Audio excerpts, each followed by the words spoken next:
ng video ng iba, no? Ng ibang content creator, share natin sa mga groups, no? Huwag dun sa timeline kasi dapat yung nasa timeline natin ay yung mga videos na ating ginawa. Para kung ako ay bibisita at dediretso ako, syempre dadaan ako sa sala, 'di ba? Hindi ako dediretso sa kwarto kasi yun ang mostly na alam ng karamihan. Hindi dumidiretso sa kwarto.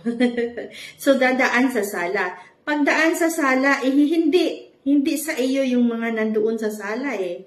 Ha? Ang may-ari nun, mga ibang content creator. Kaya, tapos hahagilap pa ngayon yung bisita mo, no? Hahagilap pa ako ngayon pag pupunta ako sa sala mo. Hahagilapin ko pa kung saan yung gamit mo nandoon, no? Kung saan yung video mo, hahagilapin ko pa. So, magsige pa ako scroll niyan. No? Sige pa ako scroll, di ba? Buti kong alam ng lahat na dediretso na lang ako sa kwarto nito. Punta ako doon sa kwarto ng kanyang reel kasi nandoon. Alam ko nandoon, di ba? Pero iyong iba, hindi. So, anong gagawin ng iba? So, instead na yung video mo ang ma-engage nila, ay yung video ng ibang content creator. Yan ang nangyayari sa task na ibinibigay sa atin ni daddy natin, ha? Kasi sa activity, di ba? Yung sa activity.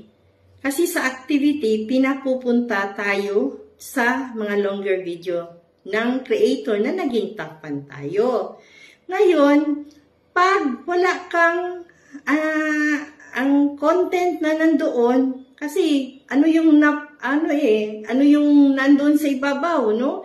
Ano yung priority list na nandoon? Yung video ng ibang content creator nandoon. Kasi sige ka share doon sa timeline mo.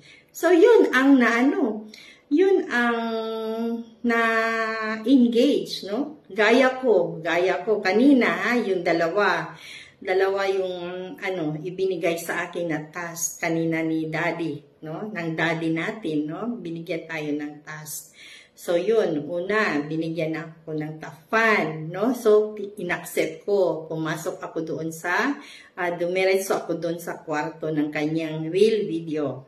And then, pagkatapos nun, ay binigyan niya ako ng activity,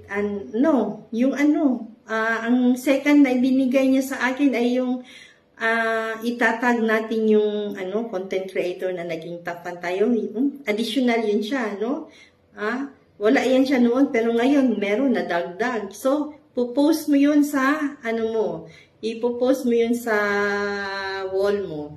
And then, nakatag yung content creator na yun para malaman niya, no, na nagpapasalamat ka sa kanya na naging top fan ka niya, no? Nagpapasalamat ka. And then, after that, ay binibigyan tayo ng activity. So, yung sa activity ay pinapupunta tayo sa longer video ng creator na yon. Ngayon, pagpunta ko sa bahay ng creator na yon, kasi gilid ako doon ni daddy natin, ang na-engage ko kasi yung shinare niya na video ng ibang content creator kasi nandun sa kanyang timeline. Instead na yung longer video niya ang ma-engage, hindi. Ang na-engage ay yung video ng creator na shinare niya doon sa kanyang timeline. So, yan ang mangyayari, no? Kapag sige tayo share doon sa ating timeline. Share natin doon sa mga groups, no? Actually, yan ang ginagawa ko. Sa mga groups ako nag-share. Kasi pag doon tayo